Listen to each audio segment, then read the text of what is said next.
Assalamualaikum, hai halo Sobat Literasi, bertemu lagi dengan saya Putri Nurdianti, seorang mahasiswa PGSD IP Garut yang kali ini saya berkesempatan untuk membacakan hasil literasi saya pada minggu ketiga.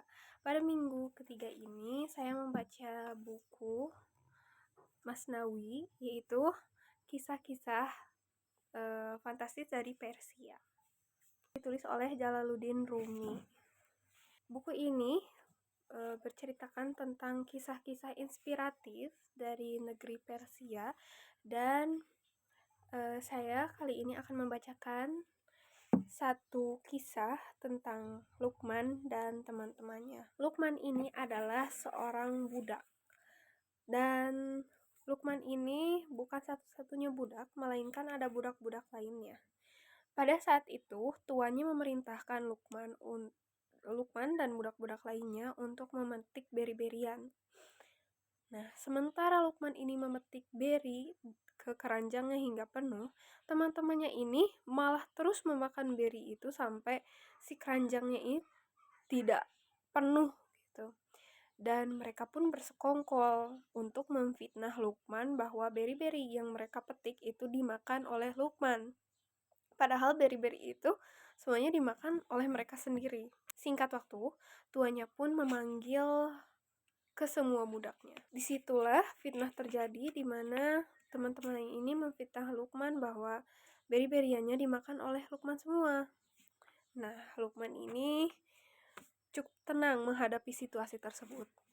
"Tuanku," ujarnya dengan tenang, "tidak ada yang bisa menandingi kemabukan mereka akan ridhonya. Apabila Tuan ingin membuktikan ucapanku, turutilah usulanku," katanya. "Perintahkanlah kami minum air bak sebanyak-banyaknya. Setelah itu suruh kami berlari sekencang-kencangnya. Tidak mengapa Tuan naik di atas kereta sementara kami harus menggunakan kaki." Tuannya pun memerintahkan semua budak untuk meminum air sebanyak-banyaknya lalu disuruh untuk lari sekencang-kencangnya. Nah, di sini moment of truth itu terjadi. Ketika mereka berlari, karena mereka udah minum terlalu banyak, mereka merasakan air yang ada di perut mereka membuncah-buncah hingga hendak keluar. Akhirnya mereka mengeluarkan isian perut mereka. Dari isian perut Luqman hanya ada air berwarna kekuning-kuningan, sedangkan untuk budak-budak lainnya air bercampur cairan buah yang mereka makan.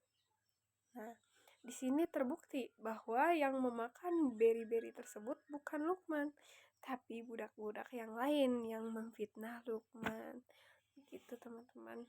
Saya hanya membacakan satu kisah dari buku ini karena sebenarnya masih banyak kisah-kisah lainnya. Dari kisah tersebut, kita mengetahui bahwa apabila kita diberikan ujian dari Allah, maka kita harus menyikapinya dengan tenang, berpikir secara jernih, dan berusaha untuk sabar akan cobaan tersebut. Begitu, teman-teman. Dan jangan memfitnah seorang karena fitnah itu lebih kejam daripada pembunuhan. Oke, mungkin segitu saja rating dari buku ini. Sangat baik, mungkin kekurangannya dari segi bahasanya, kata-katanya itu sangat dipuitisasi. Dan jadi pembaca harus membaca berulang kali hingga mengerti maksud dari kalimat tersebut. Begitu. Sekian dari saya. Assalamualaikum warahmatullahi wabarakatuh. Dadah, bye-bye.